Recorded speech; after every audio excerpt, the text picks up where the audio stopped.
I just want to eat and relax. I don't know what I'm going to eat yet. I think I have some leftover steak that I'm going to dig into after I record this audio for you all. There will be multiple times that you'll see me flexing, and it's just me trying to get thumbnails for my channels. In case you are new here or haven't been up to date, I keep multiple channels to increase chances of views, and due to the shadow banning on my previous channels, I had to get a new channel, which is titled Anomaly ASMR. I don't know if I'll link it below, but if you know how to spell Anomaly and ASMR, then you can probably find it. It's all in capital letters, by the way. So anyway, I live with my older brother, and he is by far one of the biggest skeptics of, spirituality, God, afterlife, all that stuff, all that jazz. And just the other day, I was in the den, laying with the puppy Chaz, and me and him were watching 60 Days In, a show that is about people who voluntarily go to prison to document what goes on in there.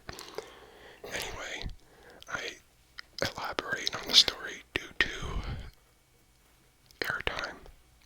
I gotta talk for a while, so I can't just cut to the chase, so I'm sorry about that. I'm leaving you on pins and needles.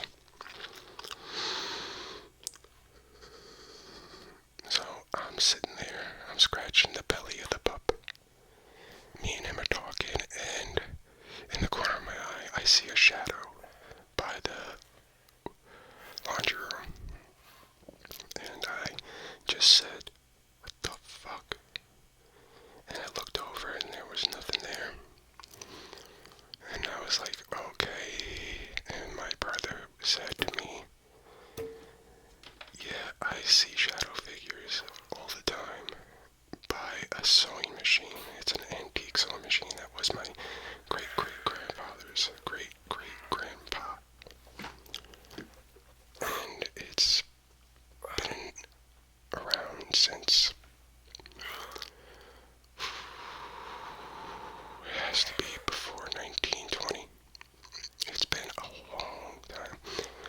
But he says every time he comes out around, not every time, but often, he'll come around, and when he's turning the corner, he'll see the shadow figure standing over by it. And as soon as he looks over, it disappears. I have not yet seen it myself, so I can't confirm that. But that's not the first time something like that has happened in this home. It's a new home, too. It's about 5 years old, so I've been in it for 5 years. 5 years, and I lived in Land O'Lakes, Florida, while it was being built. And I'm literally in the woods, if that makes it even more spooky. Actually, a funny story to kind of like trail off subject here, but due to the woods, I was getting an Uber from my house, and it was a girl who was picking me up. The Uber girl said to me, "Are you in the woods? Or are you by the woods?" And I was like, yeah. And she canceled the ride right after finding out I was by the woods. I was like, why the hell would you do that? Maybe she thought I was like a drug addict or some kind of killer that was going to dump her body in the woods. But anyway, moving on to the hauntings. There was another time in the broad daylight, Puppy Chaz was barking like crazy in the backyard, looking at the backyard on top of, he lays on top of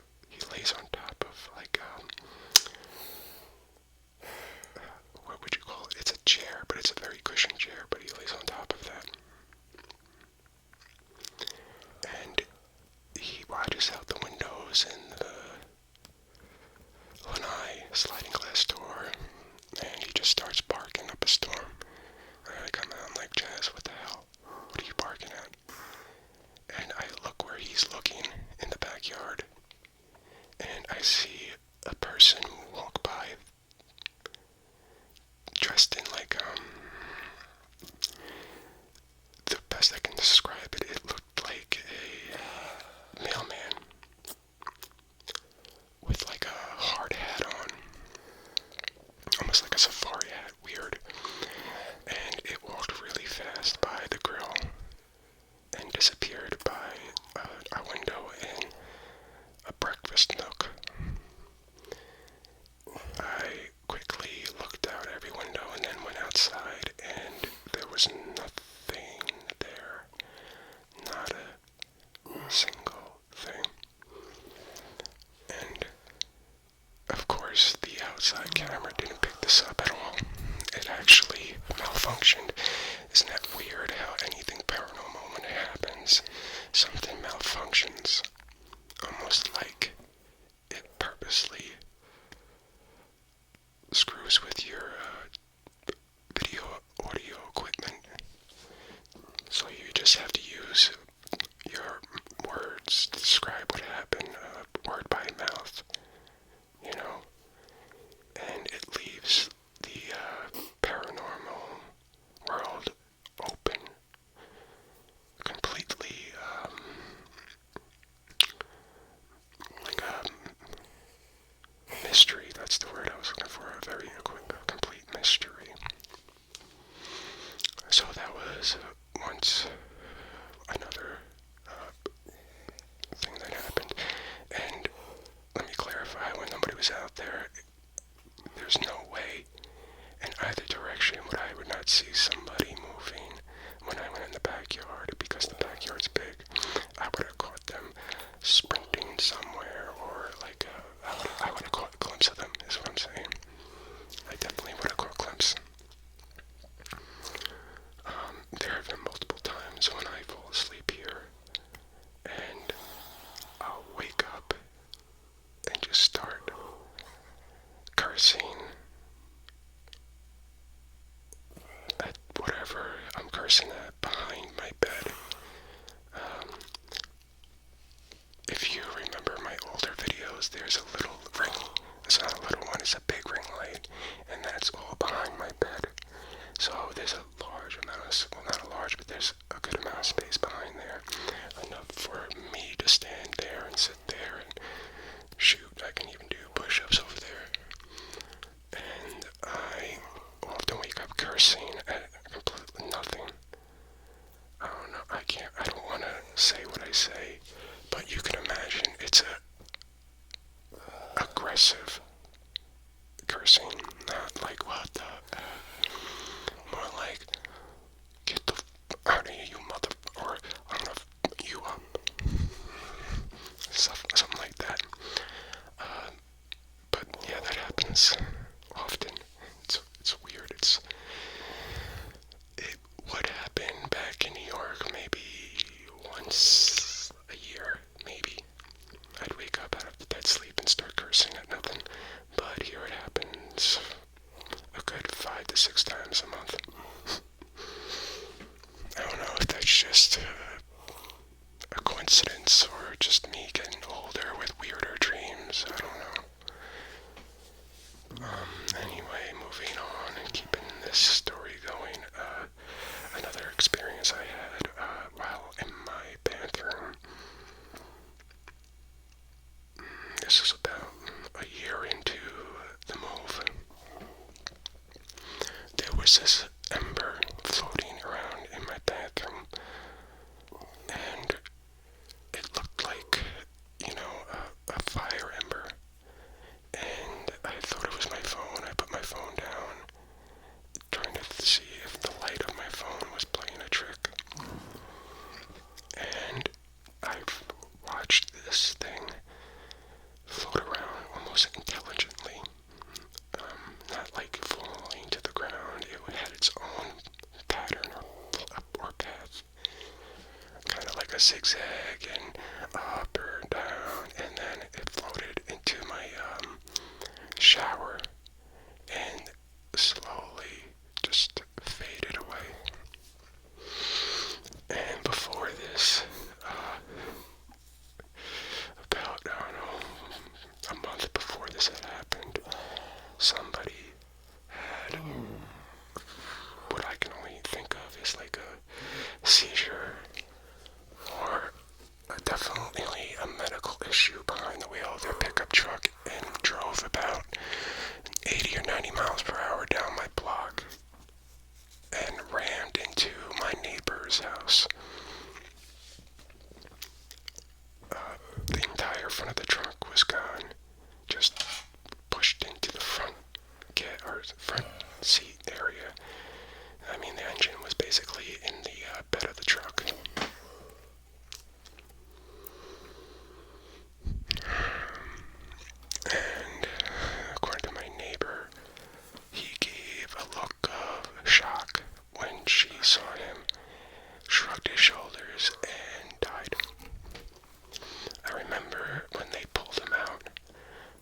something I have never seen before. Not legs, but somebody driving full on into a house.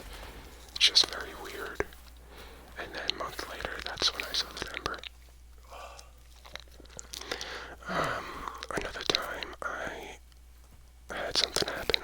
I was sitting in this bedroom here, the one you see me record in often, not the one I work out in. My bedroom, I should say. I was watching TV, and I have a couple remotes for my television. One for the DirecTV, one for... excuse me. One for the TV itself. The remote that comes with the television. Oh, it's 11:11. Make a wish. I wish this video got 3 million views and 100,000 new subscribers. I wish in one hand and shit in the other and see which one fills up first. But yes, that's my wish. 3.5 million views and 100,000 new subscribers. Yes. Anyway, sitting here watching TV, and I keep a remote on the table that my TV is on. And out of the corner of my eye, the remote twists around. And I look at it for a second, and I'm like, okay, let's think of a scientific approach to this. How could that possibly happen? It doing a complete 180 on a sturdy table. No wind, no breeze, no shaking of the room. How can that happen? After I witnessed that, I said, I took the remote and I threw it under. I put it in a cardboard box that holds like wires and such, because I did not want to see it. So I threw that into a box and left it there. Now I have a remote on here though. So if it happens again, as I'm saying this, I'm gonna definitely say, hey, something intelligent is here, and but anyway, I really hope you enjoyed this video, or the audio, I should say, and I really would appreciate it.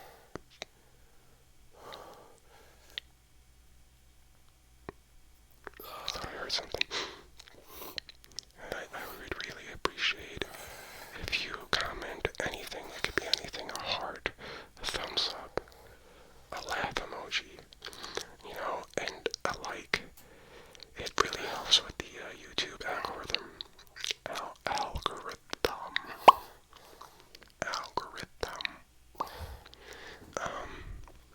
Also, again, if you're new here, please subscribe. Thank you very much. Also, you can follow me on Instagram. I will say again, is Ryan Wright 89. Ryan Wright 89. And the OnlyFans is always linked on my channel. If you want to see that, it's not, please.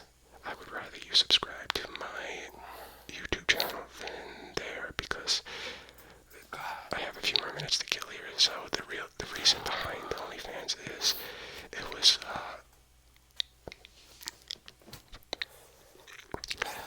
begged, I guess. Yeah, it was not suggested, but I mean,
Philadelphia Paranormal Investigation.